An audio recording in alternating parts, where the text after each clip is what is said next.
Hi friends, please subscribe to Amravati Media and press the bell icon for more latest updates.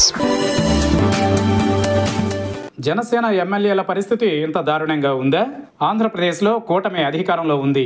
కానీ కాకినాడ జిల్లా పిఠాపురంలో మినహాయిస్తే మిగిలిన అన్ని నియోజకవర్గాలలో జనసేన ప్రజా ప్రతినిధులు, ఇతర నాయకులకు టీడీపీ వ్యూహాత్మకంగా చెక్ పెట్టింది. దీంతో తాము అధికారంలో ఉన్నప్పటికీ ప్రతిపక్ష పార్టీగా ట్రీట్ చేస్తున్నారని జనసేన నేతలు వాపోతున్నారు. ఇందుకు పిఠాపురం మినహా ఏ అసెంబ్లీ నియోజకవర్గం మినహాయింపు కాదనే చర్చకు తెరలేచింది.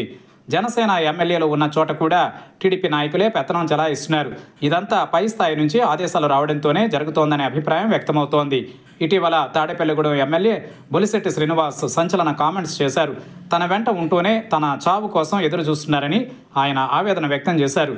తాను చనిపోతే ఉప ఎన్నికలు వస్తాయని, అప్పుడు ఎమ్మెల్యే కావచ్చని కొందరు కోరుకుంటున్నారని పరోక్షంగా టీడీపీ నాయకులపై ఘాటు విమర్శలు చేశారు.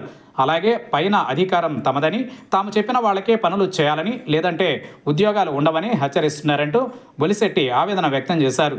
ఇదంతా టీడీపీ నాయకుల గురించే బొలిశెట్టి ఆవేదన అని అందరికీ తెలుసు. సీనియర్ నాయకుడైన బొలిశెట్టి పరిస్థితే ఇలా ఉంటే ఇక జూనియర్లు, అలాగే టీడీపీ ఎమ్మెల్యేలు, మంత్రులున్న చోట జనసేన శ్రేణుల పరిస్థితి ఎంత దయనీయంగా ఉంటుందో అర్థం చేసుకోవచ్చు. తాజాగా తెనాలిలో కూడా టీడీపీ జనసేన మధ్య పెద్ద ఫైట్ జరుగుతోంది. తెనాలి నుంచి మంత్రి నాదెండ్ల మనోహర్ ప్రాతినిధ్యం వహిస్తున్నారు. అక్కడ ఎమ్మెల్సీ ఆలపాటి రాజేంద్ర ప్రసాద్ పెత్తనం చేయడానికి ప్రయత్నిస్తున్నారు.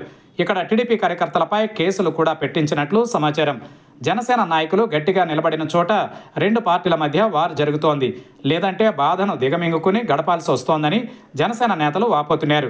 జనసేన ఎమ్మెల్యేలున్న చోట కూడా వాళ్ళు చెప్పిందల్లా చేయాల్సిన పని లేదని అధికారులకు ఆదేశాలు వెళ్లినట్టు సమాచారం. అందుకే జనసేన ఎమ్మెల్యేలు డమ్మీలుగా మారుతున్నామనే ఆవేదనలో ఉన్నారు.